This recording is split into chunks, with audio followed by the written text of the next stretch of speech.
Reunion. Hello, y'all. I was selling crack on a private jet up in the hell and back. But no confusion, this a reunion. Hello, y'all. Welcome back. Get murder here. He counting money. He said, "Can man, the hell with rap. I'm only here to shit on niggas and piss on bitches. Welcome, ass. I bought jewelry and bikes, nigga.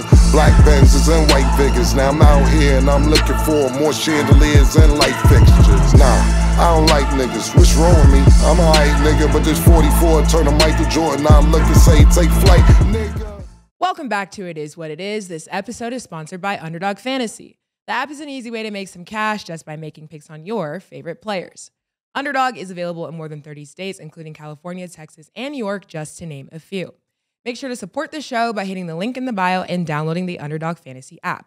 Use code MACE, CAM, or STAT to get up to $250 in bonus cash with your first deposit and a special pick. It's the easiest way to win on Underdog.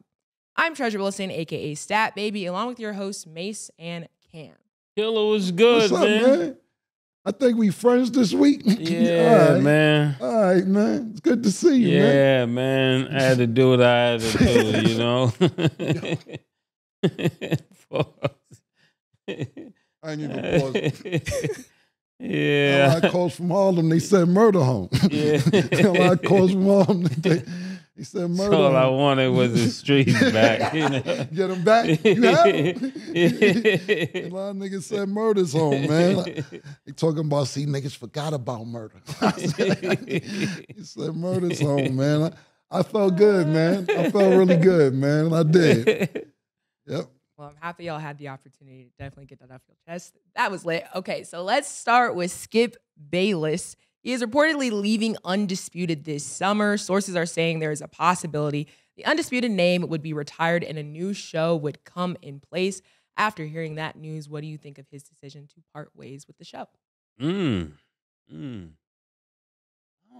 thinking about this, man. I got Birdman hands. Pause, man. Yo, I might, you know how they say a house nigga? What it would be like to have, you know, could we hire Skip Bayless? I think we should hire Skip Bayless, Killer. You gonna vote with me? I'm going to say what I got to say when you finish.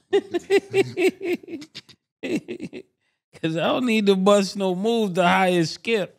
And then y'all be calling me, say, well, I hire Skip, you know? I think this is alarming, being that shout out to Shannon Sharp. It proves the power of Shannon Sharp. Pause that Shannon Sharp was on this show and a year ago he left, and a year later it's like grand opening, grand closing. Pause. That he was actually that important to that show. And sometimes people just underestimate chemistry. Like there's an ability that you have by yourself, and then there's an ability that you have, you know, with people standing side by side with you. And I think this speaks largely, pause, to that. And when Skip Bayless is off the air, I don't think he's gonna be off the air for long. I think he's definitely transitioning to something else. But you think of all of the things that went into this show. I mean, you got Lil Wayne, you got Michael Irvin, you got Paul Pierce, and, you know, great talent. And shout outs to all of those people. And to think that he did all of this, and Richard Sherman, even Rachel Nichols, I think she need to be added to this show and added to what we're doing. And it just has so much great talent up there, and it just speaks to the fact of what you and I are doing, Killer. It speaks largely to that. That's what I really, really think, because in us coming on every morning, it's starting to dwindle that audience. And when you only have 2 hours, you have to decide what you're going to watch. And the people have decided. That's what it really says to me. So congratulations, Killer. We ran Skip off. That's what I was going to start with. That Mase, this was all planned by Mase. I'm just saying this. Mase said, let's get the 8 o'clock time slot. He said, we not going to fuck with Stephen A. That's our nigga. That nigga came on the show early before we had a deal, anything. We was putting our own money up. Stephen A. came on the show. He said, we going to leave that 10 o'clock time slot alone.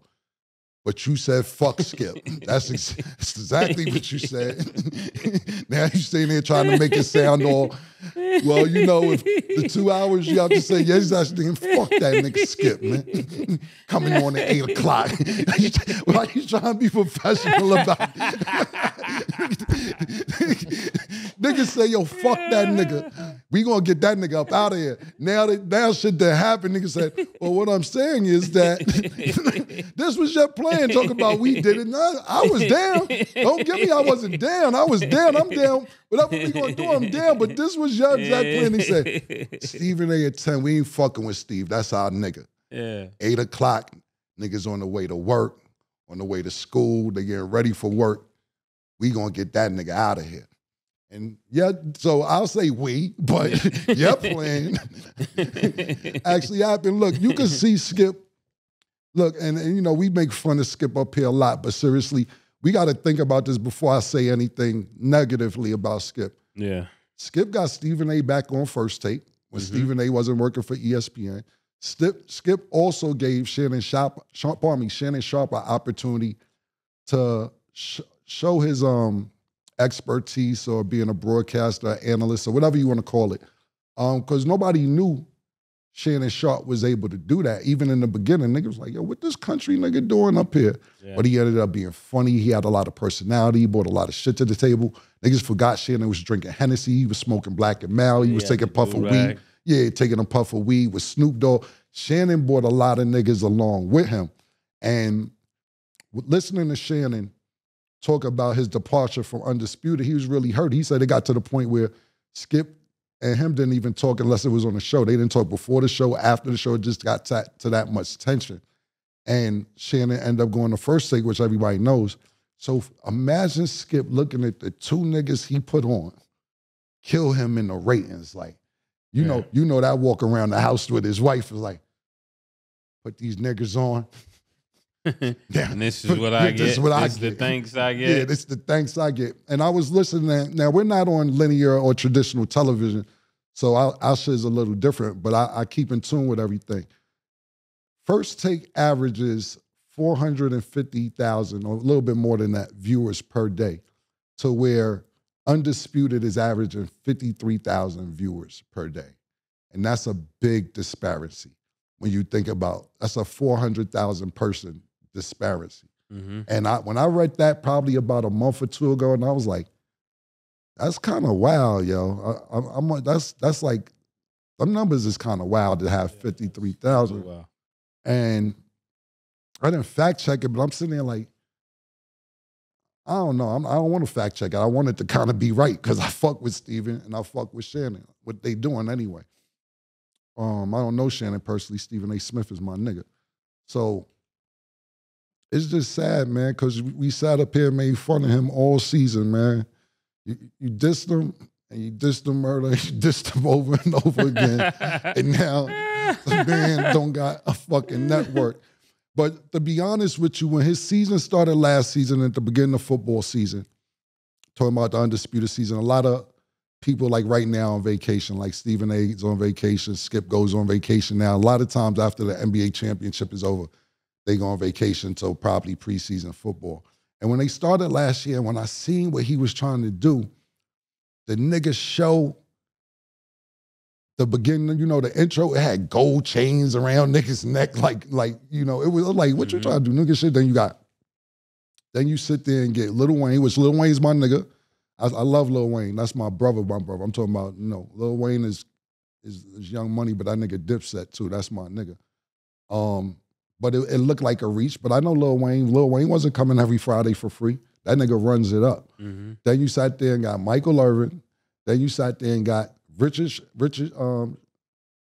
Sherman, Keyshawn Johnson. All these niggas was clashing. Like Skip Bayless didn't even have a spot on his own show. The shit was just too much going on, and it was confusing. Then that shit wasn't working. Then you start going to get niggas like, shout out to my nigga Bubba Dub. That's my nigga too. But you like, damn, you just reaching. Not saying that Bubba Dub don't deserve opportunity, because he does. He knows what he's talking about. He's funny. He's factual. I fuck with the nigga. But for Skip to be like, give me an internet sensation. See an internet sensation? Yeah. Give me one of them internet sensations. I need one of them type niggas.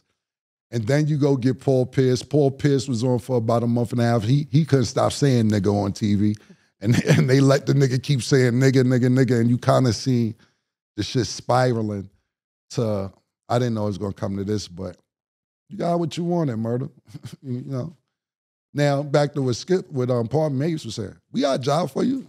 We can fuck with you, my nigga. I think you'd be good up here once a week, maybe twice.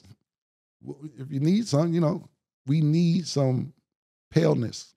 I don't know the right word, but some diversity. That's a better word. Diversity is definitely the right word. Yeah, this is why I have to talk. I ain't gonna say what you said off the. There's some non-melatonin. Yeah, some diversity. Look, seriously, like we was talking about this before. Like Rachel Nichols is a great talent. I've been looking for Max Kellerman. I'm trying to track him down for like the last year. Jeff Van Gundy just got a job somewhere. We've been looking for you diversities. I've been trying to get y'all niggas to fuck with us because we run it up. We get it. Look, nigga, we got OJ popping. God bless. It was a pleasure, yo. That was so much love that we was able to do that because OJ had one perception from a lot of people. Even though that man was found not guilty on all charges, people still want to think what you want to think. That's why he's on the show. Mark Jackson, he's on the show. Stat got her on the show. Look, we are about black people first, but if you're white and you know what you're talking about and you can bring something to the show, cool. Look at Nick, he's white. Man, Nick over there, man, eating, nigga. White boy, nigga, we fuck with him. That's our man. Yeah, that's our man right there. We fuck with y'all, man. Okay. So Skip, call me up. We'll have a meeting. We'll see what happens. And you said we're about black people first. We are. Because you know why? We didn't get the opportunities. See, niggas like Stat and them is young. And don't get me wrong, Stat's from a part of Florida where shit still get racial and all that shit. Yeah. But the opportunities, we didn't get opportunities. We was too young to really have jobs or something, but like watching our mothers and grandmothers, they ain't getting no opportunities. They had to sit there and wait and get jobs that they was given or only could do. So now that you got the position, you in a position. So the roles are reversed. The tables have turned now. But that's what I'm about to say. Yeah. That's what I was about to explain to you. And that's what I was saying to white. Ain't it so cool that the black man can say diversity instead of the white niggas? Like, we're trying to, that's usually a white person word. Yeah, diversity. Yeah, when you at a job somewhere, it's usually the white person that be like, we need a little bit of diversity up here. That's a fact. Yeah, because it sounds a little weird. It may sound a little weird on some other side. That was a good cleanup. That was really good. The whole thing is, it's a mess on L3. I ain't trying to clean it up. I'm just telling you the facts. It was a fact, yo. That's a white person's word when it comes to jobs. And y'all don't have no, or a black person say, y'all don't got no diversity up here. We need some diversity. Even when it comes to women. We're like, yo, man, they don't show no diversity. It's only men up here. Black men and women are giving white people some diversity. I don't know, Posh, what it is, nigga. It is what it is. Well, I'm curious to see what Skip will do next. Now let's discuss Team USA. So they beat Australia 98-92 on Wednesday. They will play Serbia. Just in general, how do you guys feel about Team USA at this point? I'm not sure about USA. They played pretty cool, but I think the game was too close to be playing Australia. I mean, when you think of all the talent on this team, they shouldn't be 6 points over Australia. I mean, even if you don't have Kevin Durant playing, right? You still got Booker playing. You got AD playing. You still got LeBron playing, Curry playing. I mean, this is unrealistic. Even if you look at all of the turnovers they had, like, there's no way you're supposed to be turning the ball over like this. But I think it makes sense because they have a lot of two guards. They don't have a lot of natural point guards or people that are playing point. So normally, even with Stephen Curry, somebody else is normally bringing the ball up, and then they're facilitating it to him, or he's running off picks. So then you take him away, you really just have Drew Holiday as the only pure point guard on this team. So turnovers can accumulate because you got a bunch of niggas just not used to doing what they're doing. And I think they thought that the talent would just override everything. And I could see them having trouble with at least 2 other teams. Right now, I don't think it's a foregone conclusion that they win gold. You said it was a foregone conclusion, yeah, Murder. I did. All right, I like that. Accountability. Yeah, I like that. I like that. But after watching these niggas, I mean, you know what I'm saying? After watching these and watching how they look in this game, I don't know. They probably got some shorties out there, but this doesn't look really good. I mean, this team is 2 star-studded. Pause. Like, even when you look at their second team, you got Booker, you got Davis, you got Bam. This is a stacked team. Like, there is no way they supposed to be up just these few points when they're subbing in all-stars for all-stars. They're subbing in, like, Hall of Famers for people who will be first ballot Hall of Famers. This is not a 6-point game, and I hate to keep harping on that, but this is just what I'm saying at this time. I don't think even with Kirk coaching, he got to figure out a different way to use the depth of this team. I didn't see the game. I've seen a few clips and a few highlights, so I'm not going to sit here and bash Team USA. But you're right. When I seen the score, I'm like 6 points. Come on, because you know who was watching and who waiting in the wings for next game? The Joker, nigga. Yeah. The Joker's waiting for the next game, and he's looking at niggas like, yo. And he's telling his niggas in Serbia and the Serbians, I cook these niggas all year round. You know that, right? These the niggas that I cook all year round. Anthony Davis not like that. They not like that. The Anthony Davis nigga, I think he like 12 and I'm 12-1 against him in the last 13 games. And this other nigga, he don't show up. Yeah, and you know who's on the Anthony Davis team? Anthony Davis nigga team? The LeBron nigga y'all be fucking with. Like, I cooks them. That's what I do. I usually cook them. But that's the next game. I'm going to watch that game. I can't wait to watch that game because the Joker cooks these niggas. You know what I'm saying? So, cook Bam in the championship.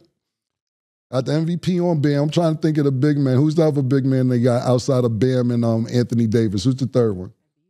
Embiid. Now, see, the thing about Embiid, now what I'll say about Embiid, I fuck with Embiid, but he be on some sucker shit because he play at home against the Joker, score 45, 50, whatever he get. Then when it's time to go to Denver, mysteriously for the last 2 years, he's hurt when it's time to go to Denver. Look, you got chores.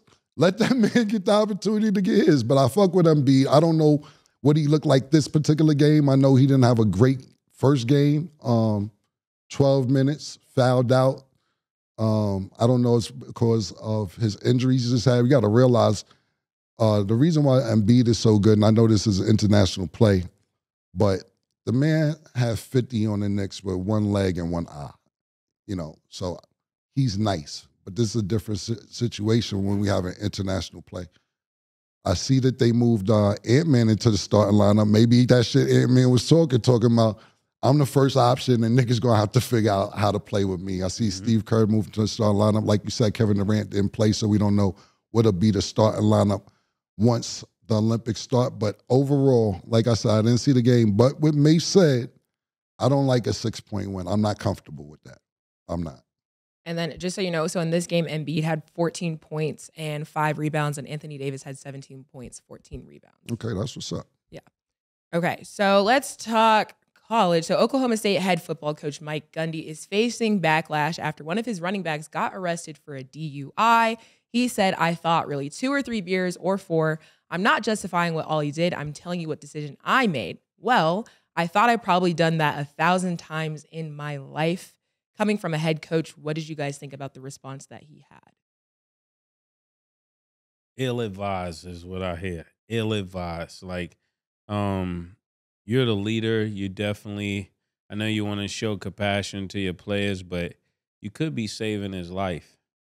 So I think that's a terrible statement to make, and I'm not here to judge you as a person, but I won't charge that to your heart. I meant your heart will charge it to your head, because that's a ridiculous statement in the day we're living in. Not to think about, we just saw Kyrie Jackson, in a car crash, or just a young man lose his life, driving, and wasn't even in the wrong. And he died. His two friends died. And, prayers up for the Jackson family and AJ and the other person that was in that car, as well as their coach, the whole Maryland, the whole, state. And just thinking about that, so when you hear something like this, to say that he actually took it this light, it says a lot, because there's people that die under that wheel. There's people that die getting hit by that wheel, and I've been on the side of each side of that coin, of people dying in a car crash, people being drunk, just everything. And that's not, for me, that's a sensitive topic. That's not something to play with. So you gotta watch the words we give people, especially as leaders. We gotta watch those words, because this could be horrible. We could see this kid the next time, and then just thinking he gave him a little pat on the back, and a lot can be lost here. So he said he's fortunate that somebody didn't get injured. That's the right thing to say. And then he said there's way more embarrassment for him and his family. And it just sounds like he's trying to brush it under the rug. And I don't want to harp on him, but that's how it sounds to me if somebody asks me my opinion. Everything you said, I totally agree with 100%. Look, both of my best friends outside of Mase died in car crashes, so I get that 100%. But his statement to me says, this nigga must be nice. Whoever the running back is, he gotta be good. You only make excuses for the good niggas. Come on, nigga, got a couple beers. Fuck you talking about that? I don't know where the players, because we didn't say the name, but he gotta be good. Because niggas who ain't shit, you be like, nah, he did the wrong thing. We can't fuck with him. He's suspended. You can't tolerate that on his team. Tolerating all that. Whoever that nigga is, he gotta be good. He gotta be one of them ones, because you only make excuses for the good niggas, B. The niggas who ain't shit, you gonna throw them niggas under the rug. This nigga got to be that nigga. Come on, nigga. I know we ain't talking about 151 Bacardi, nigga. 17 shots, that's all he had, nigga. Y'all bugging. Now, when you good, you get away with shit like that. When you don't, when you're not good, the coach or the staff or whoever will throw you under the bus. Certain niggas got certain cachet and other players don't. Everything Mase said was 100% correct. And I think the coach made the absolutely wrong statement. But for him to make that statement, I think the player was good. Yeah, you said that before. You said, I remember you said, if you're good enough, they'll find a way to work with you. That's a fact. Listen, we got to sit here and think about it. You know what I'm saying? And I'll just use a couple examples off the top of my head. And I know I'm going way back because I was a little nigga when this happened. But we talking about a nigga, Dexter Manley. He's a football player. Retired Pro Bowl. I don't know how many Pro Bowls he made. I'm not sure if he was Super, but he's one of them niggas. When he retired after a 15-year career, he told niggas he can't read and write. He had a college degree. You've been in the NFL 12, 13, 14, 15 years. And then when it was all said and done, he told niggas he can't read and write. So niggas been making excuses for that nigga since he was probably 8, 9 years old when he started playing football and saying, oh, he nice. Well, I know he can't. Think about this. You pass elementary school, middle school, high school. You got a college degree. You're going through the NFL with contracts, everything else to read. And now, mind you, it wasn't no navigation back then. So if you telling him, yo, get off on Sahara, and when you give a nigga directions to the house, he like, just tell me the color of the house so I could drive by, because he can't read Sahara when you're driving. You can't read signs. You can't read none of this. So you got to think about that. I thought that was very brave of him to even come out and say and bring awareness to that. When you're good, they'll find a way for you. Yeah. There's no way this man should have a college degree and didn't know how to read. All those tests for him? That's, you know how it go, nigga. Who took yours? I took my test. You forgot how high I got on the SAT, killer? Yeah, I did. Yeah, okay. Well, look, let me tell you. Look, I know how to read and write and count and everything else. I went to college and I didn't graduate from high school because I was that good. I didn't, nigga boy, because, all right, cool. I'm recruited by the University of Miami. I didn't pass my SAT. We 23-0 my senior year. We lose in the first round. I'm depressed. I say, I'm not going back to school. I go up to Albany with my baby mother. I ain't have no baby at the time. I sell weed. Then I realized, oh shit, school's coming up. University of Miami says you're wilding. You didn't take your SAT. You didn't graduate. They sent me to junior college. I was in my dorm in junior college, Navarro Junior College. Shout out to everybody out there in Corsicana, Texas. I was there 3 days, and they said, hey, go your GED. Congrats. When you're nice, they will figure it out. I went to college. I did not graduate high school. How'd that happen? How'd that happen? I was that good, man. So crazy to think about. That's a fact, but that's worth everything I love. I pull out my college pictures and all that, my nigga. I didn't graduate. Mase was in school with me. We was 23-0 my senior year and lost in the first round. I didn't want to go back to school. That shit was depressing. But I went to school the next year. Yeah. And then back to the topic real quick. Just want to make a disclaimer. We do not condone driving under the influence. Absolutely Just not. got to make that clear. Yes, we discussed Absolutely it, but we do not condone that at all and do not support that. Okay, and then last topic before we go to break. Nate Diaz is suing for fraud and breach of contract after he was promised $10 million total for winning his boxing match. He reportedly didn't get paid the rest of the $9 million post-fight. How do you guys feel after hearing that news and hearing that he still has not been paid? This is hilarious that, and not in a good way, that he hasn't been paid his money. But Killer, no, this is why I don't like people paying us pause on the back end. I'm not with no back ends. Wherever the money is, we need to get paid up front because tomorrow is not promised. You know, this man made a deal. They signed a contract. They said they're going to pay him $10 million. The money's supposed to come after, they paid him a portion and then he's going to get the portion when he goes to fight. Imagine going to the arena. We know this as entertainers. If the money is not there, we're not performing. Imagine getting to the arena and the guy's ready to fight. And you want to fight as well. And then you go out there, you get your face busted, you bust their face up, pause, you win the fight, and then the dude say, yo, I don't got the other 9. And it's not just he don't have the other 9. Imagine Killer, somebody getting his girl to call you and say, you know what? I really hope you can give us a little bit of time to get you that 9. After the fight. And then after this, it goes even further. It gets crazier, folks. He sends him a message and say, yo, if I give you that 9, my wife has threatened to divorce me. My wife has threatened to divorce me if I give you that 9. You're like, bro, I ain't got nothing to do with your relationship, man. I need that 9. And then he doesn't send him the money like he wants him to feel sympathy for him. So then he had to sue. He had to sue him. And I'm looking at this story and I'm just baffled by this because what do? You can't beat him up because if you beat him up, you ain't gonna get the 9. So you gotta play smooth with him and pause and just tell him, and just give me 5. Give me 5, I'll get the 4 later. You gotta get something because if he's acting like he's not giving up none of the money, you got to get some of that money. And I think it's crazy that he used his wife as an scapegoat for this. This is wild. And this is just what I heard, allegedly. I don't know if that's true, but that's the news. That's the word on the street. Word on the street is that he reneged on the whole 9, told him that his wife was going to divorce him if he give the 9 to him. So work with me. But with no date to get the money.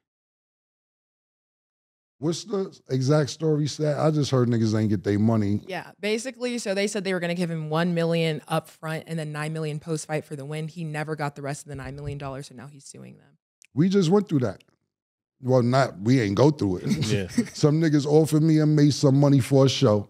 They said, we're going to give you 10% 5 days before the show and then give you the rest 5 days after the show. The way I work is you give me half when we get off the phone and you give me the other half before I get on the stage.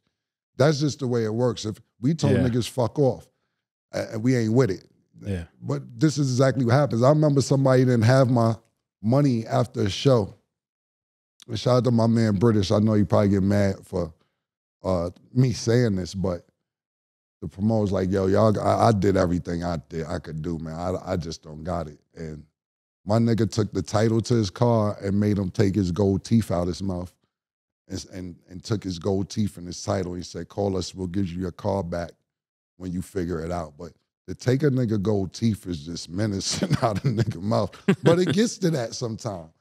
Let alone a nigga like Mase said getting, UFC is a real brutal sport. Yeah. You know, if you watch boxing, right, somebody gets knocked down, you get 10 seconds to get up. If you get knocked down in UFC, a nigga is coming to jump on you, and elbow you, and knee you in your head, and all type of other shit. And to be in that kind of shape and take that type of abuse and you don't have a nigga money, you didn't even have half his money, you didn't even have 25% of the money, you didn't even have a third of his money. Not to give that man his money, I think is fucked up. But what happens is, I don't know this, and it's Nate Diaz. Yeah. I fuck with Nate, that's my nigga.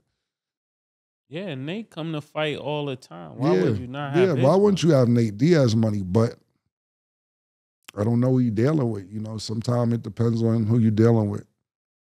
Because I just really don't have too much to say about it, but just don't do a deal like that. Because I'm be honest with you, it's one of them situations where Nate threatened a promoter. You can't really do nothing. You could put a nigga out, and then you may have another kind of promoter like, nigga, I'll shoot your fucking leg off. You try and put me in the full Nelson or one of them UFCs or arm bar. Oh, yeah, all that shit. You got the money? You got the money? Yeah. Yeah, see Nick in there laughing because Nick one of them UFC niggas. One day somebody gonna fuck with, I asked Nick that shit. I said, Nick, you look like a nice guy. Somebody ever tried to front on you and just think you pussy? Nick said, actually, yeah, it was my whole crew. Imagine a crew of UFC fighters just out at the movies or at a basketball game or something. You think it's just some punk ass white boys and they fuck you up bad, and just have you all on the floor talking about, it wasn't like that. it wasn't like that. I ain't say all that. It wasn't like that. Nigga, I'm on the floor. Yeah. You know what I'm saying? So I wouldn't have did the deal though. All jokes aside, I wouldn't have did it. Okay. We're going to go to break. When we return, we will discuss Jalen Brunson, and we'll be back with a special guest. Don't go anywhere.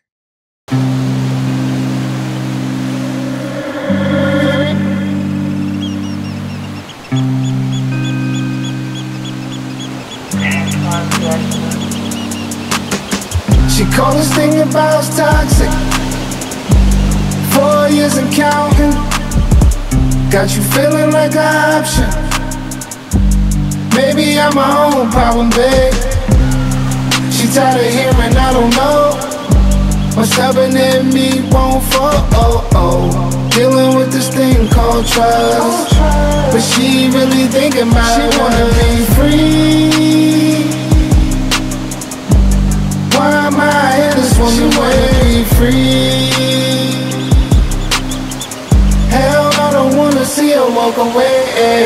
I wish somebody told me the rules. Disagreements let her win, and it's cool. Even when I'm right, this ain't about you. Welcome back. Now let's get into our Underdog Fantasy picks of the day. Today, the Mercury will play the Mystics. Underdog Fantasy has Brittany Griner at 18.5 points. Do you have her higher or lower, Mase? Higher. Okay. Lower. Diana Taurasi is at 24 points, rebounds, and assists. Do you have her higher or lower, Cam? Higher. Okay, and Ariel Atkins is at 4 first quarter points. Do you have her higher or lower, Mase? I'm going to go higher. All right. Okay, download the Underdog Fantasy app and you can make your picks too. We are joined back with a special guest. Today we've got Utah Jazz point guard Collin Sexton. My man, what's happening, baby? Not much. Appreciate y'all having Colin me. was good, man. Thanks for having. Thanks for coming by, man. We appreciate it. Sure. You know, Mase is from all over the place. He's from Harlem. He's from Florida. I knew he was going to say that. And he's also from I was Georgia. about to say Marietta. Did you watch him play? Because anybody who comes out of Georgia the last 10 years, I know he is. Did you go see him play? Because you know everybody in Atlanta. I was there for the battle of him and I forgot homeboy that went to Duke. What was it? Duval. Yeah. Duval. Yeah, they were saying Duval was better than him. Packed the city out that night. Out better than Duval. Okay, you got your knowledge together. Okay. Oh, yeah. Okay. Right? You're right about that. For sure. That's what's up. The question I wanted to ask you, and I think you could really add some light to this. What is the difference, you would say, since you grew up in the AAU circuit, you played on a high level in college and a high level in the NBA. Mm-hmm. What is the difference between those players that are great in high school and those who talent translate to like college and the NBA? What's the difference in those? I would say, honestly, in high school, sometimes you might be bigger than everybody, and then eventually they catch up to you, or you might just be more athletic. And then once you get to the league, everybody athletic. Everybody can dunk. Everybody can run, jump, like little things like that. And then some people might peak out in high school. So, like, they might be their best self in high school. And I feel like I've seen that so many times. It's like they don't have nowhere else. They already hit their ceiling. And then once you get to the league, it's just, honestly, it turns into, like, who can watch more film, who can pay attention to details a lot better. And that's when you see guys starting to separate themselves from the pack, for sure. Right. Now, I'm not expecting you to sit up here and say anything bad about the Utah Jazz. Okay. But let's be serious. Where do y'all think y'all are going next season with all the competition in the West, realistically? Because y'all didn't make the playoffs this year. Yeah. Y'all didn't make the play-in. You're a fantastic player, even when you was on Cleveland. Where do you think the future in the next year or two is for the Utah Jazz, being that you guys are in the stacked Western Conference? I feel like the future is still bright. The future is definitely bright. We got a bunch of great draft picks this past year. Even just this last draft was amazing. And right now we still got pieces that was with us last year. We got me, JC, Lowry, John Collins. So, and then Keontae. You see, he did his thing in summer league. So we got a bunch of guys, and I feel like we still match up well with the rest of the West. The only thing that we got to do is just find it together. At the end of the day, we got to do it together. Yeah, and like continuity comes off the court, like going hang out. You know what I mean? Going out to eat. Talk about that all the time. Yeah, going out to eat, hanging out, pulling up. It don't matter. Like just doing little things like that. That's what brings guys together. Because at the end of the day, you see these guys like, okay, for instance, like Minnesota, man, like that team together is eating together. Cat is getting all those guys together, like hanging out, doing, going to different games. Like they do it together. So you start to see like, if you can trust me off the court, I know on the court it's gonna be easy. Right. No, I don't really have that many questions when it comes to this, because I feel like I pause. I watch you grow up and play basketball. Being in Atlanta, I like to watch all like the young sports and people coming up. But I would ask this: do you think like Mableton, playing in Mableton, made it easier for you to transition to somewhere like Utah? Oh yeah, for sure. I feel like Mableton. What's the connection?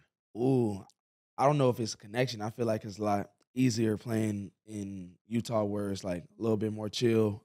Playing in Mableton for sure is like the city on your back. You know what I mean? At the end of the day, everybody wants you to do so well, and you got packed out games. You got people on the sideline betting on the game, like little stuff like that. So I feel like being in Mableton, it helped me like come together and just know that like I got a support system that nobody else got, and it brings me to Utah that I'm able to like feel good, feel comfortable. It helps you to focus. Yeah, able to focus, because being in Atlanta, you can go out Monday through Sunday. It doesn't matter. So when I'm in Utah, I'm able to focus, lock in, and focus on this basketball. That's what's up. Yeah. Where do you think you are right now amongst NBA point guards? Do you think you're a top 5, top 10 NBA point guard right now? Let's start at top 5. Are you a top 5 NBA point guard right now? I feel like I can be. Okay. Yeah. That don't Like sound I like a could. yes though. No, I don't think so. Just because opportunity. At the end of the day, my opportunity is coming, and I'm gonna take advantage of it when it does come. Right. Are you a top 10 NBA point guard right now? If I'm putting myself in there, for sure, I put myself against anybody. At the end of the day, I don't back down from nobody. I got a different type of chip on my shoulder. I got a different type of grind that when I step between those lines, it's me against you. I would have said that when you asked you about top 5, nigga. That's what you're supposed to say. Nah, but you know what I mean? I got to keep it real. I got to keep it real. I like put it that. out there. Yeah. I keep it 100. Ain't nobody at this desk better than me right now. No, that's you know for what I'm sure. saying? Ain't nobody up here better than me right now. Yeah, I feel that. Ain't nobody up here better than me right now. For sure. In the room, nigga. That's how I walk. I know that's how Mase walk. Yeah, that's how I feel. Yeah, that but, ain't how you walk around. Yeah, that's exactly. That might feel like both these old niggas is wild. You know what I'm saying? How do you feel about Chris Paul? Do you think a traditional point guard like Chris Paul, who's not that athletic, floor general, do you think there's room for that kind of point guard moving forward in the NBA, being that yourself, Ja Morant, Russell Westbrook, a lot of these point guards outside of Chris Paul, and I would go Mike Conley as well, are traditional point guards, but and Jalen Brunson too, but he's just a little different, a little more updated. Do you think there's room for that kind of point guard left in the NBA? Oh yeah, I would say so. I would say so, depending on the team. Because at the end of the day, like with Chris Paul, if you need him to go get a bucket, he'll go get a bucket. But if you need him to set the table for everybody, he's gonna do it. So he has no like limits. So it's like this: if you're on a team like with KD, PG, you know what I mean, certain guys, your job kind of easy. All you got to go out there is pass, facilitate, get them in the right situation. Like even out there with Devin Booker and Brad, like you out there with them, it's like, okay, all I got to do is pass, get off of it, make them look good. If they look good, I look good. You feel me? So I would say it's definitely a need. Like it's certain guys like even Tyrus Jones. Like he go out there, he'll kill. You look up, he might got like 15, 16 assists, and he impacted the game in every way. So, got you. Yeah, got you. Where do you predict Utah to be at the end of this season coming up? Where you predict y'all to be? I'm saying number one.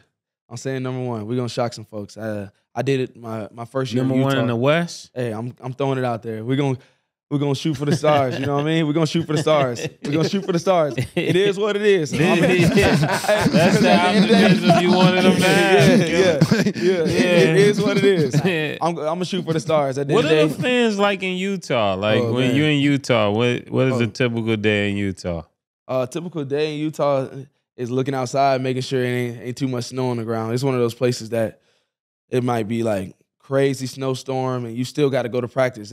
Practice don't stop. So I feel like that's being in Utah, Mase, you could have asked me that. Being Orem and all that. You being in Utah? And Orem. Yeah, I ski? forgot. You know how to ski? I got property and all that out there. You know, I'm doing some construction, St. George and all that. You know Okay. what I'm saying? Me and my nigga Larry over there. You got some doing shit your going thing. on. I like that. You know about Orem? Yeah, for sure. Yeah, you know. We're going to tap in. Yeah, exactly. I'm getting your number and all that, man. Yeah, That's I what do I'm a trying little to bit tell of real estate and all that. Like yeah. he's jealous now. Yeah, I thought you said something else. That's why I was laughing. Especially he know the spots too. That's crazy. Yeah, shout out to everybody in Orem that I fuck with. I fuck with it's all jokes. I got some people out there. For sure. Okay, so I have a couple questions. After this recent draft, a lot of people are making comparisons to the different draft classes. And people are saying that they feel like the 2018 draft is one of the best draft classes in recent years. Do you agree? Or where do you guys think you guys fall? We the best draft class for sure. We definitely got the most talent. Ever? Yeah, I think like we got it's number one. I would say the next I know draft I told class, you to go. No, you you're good. I'm going crazy on this one. If you ask anybody, we got the best draft class. Better than 96. You was pretty young. Better than 96? 1996. I would say the next one for me would be like 03. All right, let's do 03. LeBron, Dwayne Wade, and Melo. So now we got Kobe Bryant.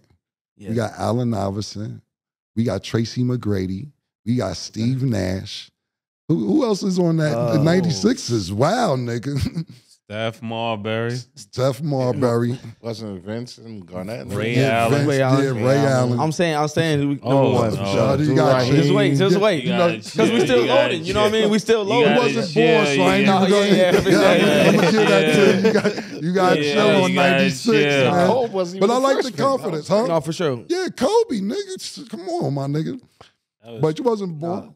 So I ain't mad at that because So who Nah. you grew up watching? basketball wise, Yeah.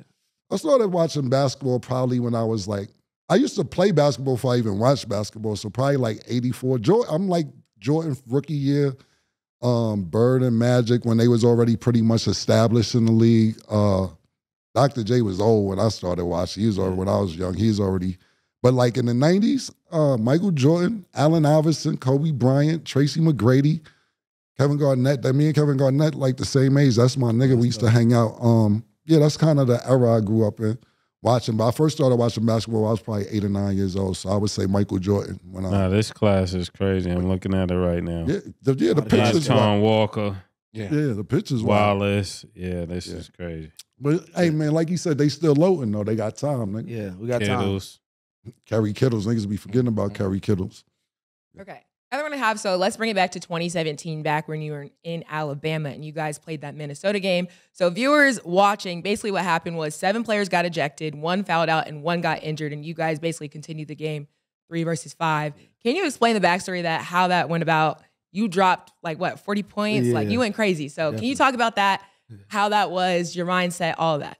No, it was one of those games where I just, you know what I mean, I was flowing. I felt good, and it was actually at Barclays, so it was in Brooklyn for sure. So it was a definitely good little game, and it was one of those games where it's like you can't control the outcome. The only thing you can do is just stay present. And Avery Johnson, you know Avery Johnson, Yeah, like yeah. Avery Johnson, he was just like, he was on me. He was like, hey, we gotta pick it up. I don't care how many people out here, you gotta pick it up. You gotta get going. So it was one of those games that once I played that one, it was like, oh yeah, you definitely out of here for sure. Yeah.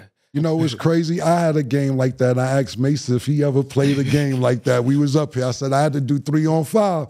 You was like, Cam, what are you talking about? You don't remember that? I asked you that? I think I had like 47 though, something like that. But I was 40. I was 11 and under though. Wasn't on y'all level. But I was reading that about you. That's dope. Nah, for sure. Okay, so now we're gonna just get into like 1 or 2 more regular show topics. You can feel free to chime Yeah, I in. want to chime in on. Yeah, okay. So Oregon alumni Phil Knight is issuing unlimited money for NIL resources. It was reported Phil, who is 86, desperately wants to see a championship, so they're willing to pay whatever it takes. After hearing that, what do you guys think of this? Mase, I'm gonna let you go first. What do you think about it? Yeah, when you hear that, you might as well go get the top guys and get a few transfers and make it happen. Go get Dion. Go get Dion. You know what I mean? Dion? That's how I feel. Let me go. Niggas said, yo, what niggas was, all right, so Deion Sanders basically opened up this door to where niggas feel the need to cheat. And I'm not going to say cheat, they making it legal to do shit niggas could have been doing for years. Like states are making grants to where, okay, the state of Virginia, I can't remember what states we talked about on previous episodes, are at the point where they say, okay, this University of Virginia, y'all could pay players to come here, or West Virginia. huh? West Virginia. But it's West Virginia, I'm sorry, the state of West Virginia. Or Nebraska, it's mad states now. Like every 3 weeks, it's a new state that's okay. And like Tennessee, you could pay players now. Because with NIL, they're figuring out that we can't control these niggas. These niggas is coming to school with money, and we're not going to get the best players. If you got somebody like Deion Sanders making sure that his players get money, then you want to go there. Plus, not only the money, you're going to get the exposure because Deion Sanders is a marketing genius. Phil Knight said, fuck y'all talking about. I own Nike, nigga. Everybody comes to Oregon. Unlimited Nikes. Fucking keys to the Nike store. I don't know if you ever been to Nike shit in Oregon. Mm-hmm. Nigga, crazy, nigga. You just go in there. Everything like Air Force Ones is like $6. All type of shit. Like you just go. I left there with 7 shopping carts. I just was seriously. Nah, for sure. You been there? Yeah. I'm with Nike, so yeah, it's lit. Yeah, on campus. You just go on campus and That's and crazy. you sitting there, and I'm just like, And I'm not even exaggerating. Like seriously, like Air Force One's probably like $19 or some shit. Wow. I just filled up as much shit as I could today. Like, yo, you kind of ODing. I said I didn't know it was a limit. I just was buying everything. So when you got somebody like Phil Knight saying, I want Oregon to win. I'm from Oregon, and whatever we need to do to win, let's do that to win because they haven't won. And it's a great, like when I went to go see Colorado play last year, the atmosphere is dope. Dion had that shit packed. It's a great atmosphere. But you know, Bo Nix and them niggas was like, nigga, yeah. Bo Nix, them niggas, you know, I like Bo Nix and them niggas. Them niggas was really on they shit. So I like the University of Oregon, and I know I'm veering off the exact topic. I'm just having a flashback of actually seeing the games. Cheat code, nigga, I would cheat too. I would sit here, and it's not cheating, but if I could give it, and when you say unlimited money, you got to realize Nike's worth $8 billion, something like that. So it's really unlimited. Not only that, niggas love Nike. So imagine getting paid and getting free Nikes. If you got time, everything I would be doing is going to get $12 Nikes from off the campus. It's right there. Get away with what you could get away with, man. That's what I say. I ain't mad at it. Yeah, I think if Nike is serious about what they talking about, reach out to Jing. Jing got a few players right now. He got this 16-year-old kid that could turn that Oregon program into one of those programs. I forgot the young boy name, but he's like 6'6". He's 16 years old and played it too. He's like phenomenal at this age. And I think another thing, Phil Knight, you could do is sponsor the show. Sponsor, it is what it is. If you want players to come there, what better way to get players to come there than to have me and Cam telling people to come to Oregon? You know, I'm originally a Duck Bucks, but we'll let Cam show up too. Put the camera on Cam because I know, you know, he wasn't with us at first, but unlimited Nikes, unlimited money. Cam can be a Duck Buck too. Look at him. Look, we confusing two things. I fuck with Nikes. Nikes my shit. I fuck with Nike. Did you bail on Colorado for the Duck Bucks? No. That's what I'm saying. Now, I understand Phil Knight has the relationship with Oregon, but it's still two separate things. It's not the same shit. Get Bayless. Yeah, I'm not. It's two separate things. I ain't gonna do that to my nigga Dion. You was over there. You're a sucker too. You went to the game and went on the other team's sideline last year and started rooting for the other team, man. That was some foul shit. And you know what, Dion? I think Coach Prime in town. I'm about to hit him and see if he in town, man. I'm about to call his phone right now. Just go on the other side. That's where my tickets were. I had to sit. All right, so you don't want me to call him. All right. See, I called Jamal Crawford the other day when Jing was acting crazy. You know, I start calling niggas. Rolodex loaded. Okay. So we've got time for one more before we close out. So basically, Angel Reese went live addressing men in her DMs asking to get flown out. She said the delusion of y'all thinking I'm finna fly any of y'all out. So what is you guys' opinion on her response?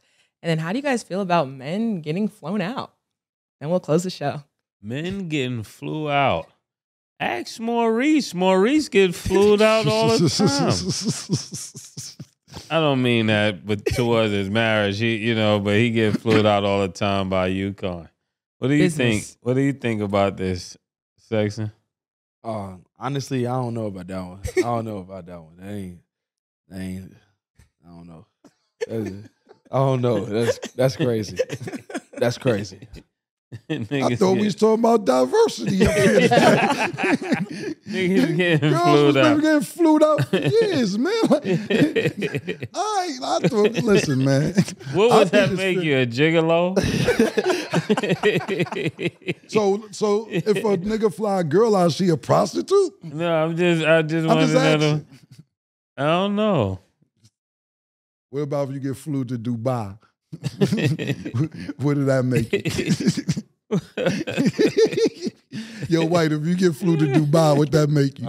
Prince Hakeem or somebody. I don't know. They be pissing on them You're bitches. the prince. So, yeah. You're definitely the prince, man. Look, I believe in equal opportunity, man. If you like somebody, that's on you. Me personally, you can't buy me. I'm not for sale, and I'm not sending coach. That's first and foremost. That's So hey, if they flying you out, they gotta be first class. you can't fly me out. I'm just talking about niggas who get flew out. I'm unflyable.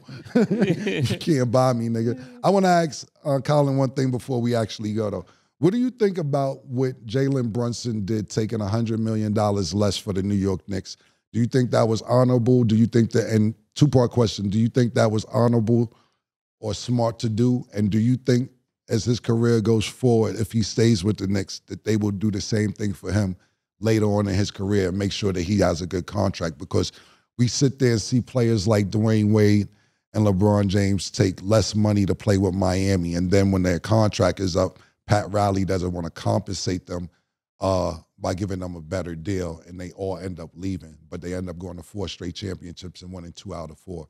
What do you think about the Jalen Brunson situation? Honestly, I feel like that was very mature. That was very mature on his situation, to not be greedy. And he knows at the end of the day, like, he goes as far as the team go, and if they got aspirations for a championship, sometimes you got to bring in more guys. It might be another superstar. It might be somebody that's going to come in and help the team. So in that situation, I can see it, but you also see like some guys like, oh, I ain't giving up nothing. But Ananobi. Yeah. OG said, I ain't all that Villanova shit y'all niggas talk about. I didn't go to Villanova. Give me 207, man. I already got my ring. Y'all see what I did when I got here. Yeah. I bring championship experience. All that Killing Nova, Thriller Nova, Villanova. I need 207.